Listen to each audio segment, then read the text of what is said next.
Hardware lang talaga ang gumagawa ng solid na pins concrete post dito sa atin, at saka pins concrete post molder at saka dragon fruit post molder. Wala nang iba dito sa Cagayan de Oro. Gym Hardware Cucumber concrete product, ganito ang brands. Ayan, Tripolean F Cucumber. Gym Hardware Cucumber concrete products, malulang brands.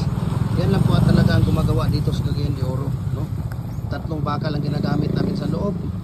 Pag 7 feet, 7 ang stirrup na ginagamit. Pag 6 feet, 6. Pag 8, pag 8 feet, 8 stirrup ang ginagamit namin dito. Kaya huwag na kayo mag-iisip pa. Pag molder naman pag-usapan, lahat ng molder natin lifetime na gamit ko na po yun. Training and thickness, lifetime na gamit ko na po yun. We can ship nationwide, Luzon, Visayas, Mindanao. Kitang kita nyo naman, di ba? Kung gaano kalupit, gaano kaganda yung ating mga molder. Yan, maraming salamat. God bless po sa ating lahat. Yan. Tingnan niyo yung dragon fruit post namin, oh, na 4x4 by 6 feet. Yan, di ba? Kita nyo yan. Yan ang order. At papakuha na namin yan. Okay. Papakuha namin yan ng GT Builders. Yan. Ng Misamis Oriental. Paul. Yan. Sa kanila po ito, no? Dragon fruit post po yan. Pero pa dito. Yan. Kanila din ito. Yan. Diba? Napakatigas. Okay. Tingnan natin dito ang paggawa ni Loloy ng mating art ng ating dragon fruit post or pins concrete post. Ano? Dito si Loloy gumagawa. Ayan. So dito 3 inches. Okay, 3 inches. Tapos 1 feet, 1 feet na yan. Ayan, 1 feet. 1 feet hanggang dito 1 feet yan. 1 feet. Pag 7 feet, 7 ang stirrup, diba? Panghuli ito. Yung parang triangle. Ito kasi ang ibabaon. Kaya hindi na siya lilitaw. Hindi na yan lilitaw pagka ano. So yan yung stirrup. Tingnan yung mga natatapos niya. Ito. Oh, diba? Kita nyo yan. Yan. Yan mga stirrup. Yan ito. 7 feet tuloy. Ganun lang po, no? Ang pag ano natin. Paggamit ng tingnan natin kung dito ilalagay yung isa. Gaano kaganda yan, di ba? Sulit talaga ang ginagawa natin. Di ba? Napakasulit po.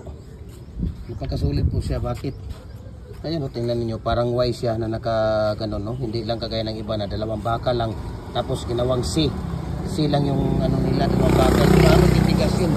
Paano maging quality ang gawa ninyo pagka ganon, di ba? Hindi. Ito 3 bakal yan, di ba? At mayroon din ako ipapakita sa inyo dito. Tingnan niyo. Ayan, o, lower blocks na number 6.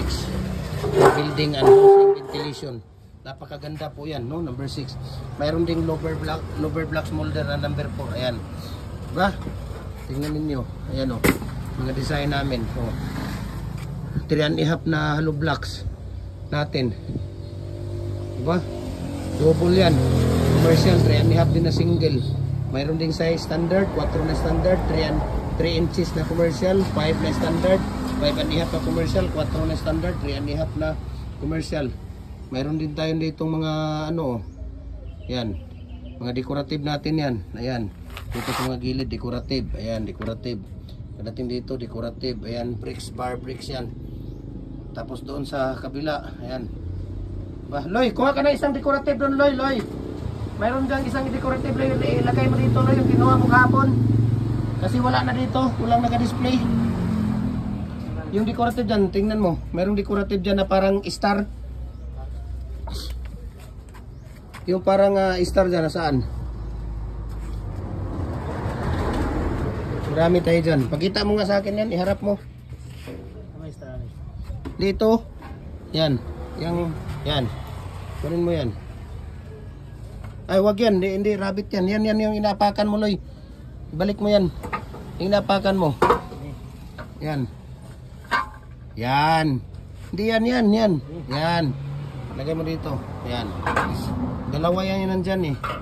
Isa lang, Loy. Isa lang, dalawa yan. Yan, isa lang. Okay, dalhin mo dito. Yan.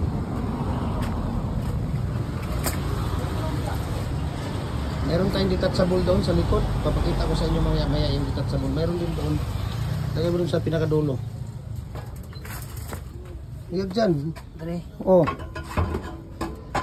Sige, i-ano mo muna yan. Saglit dito, yan. Yan yan. Sige pa. Sige. Tapos lagay mo, lagay. Idikit mo ng gusto yan, sir, dyan. Yan.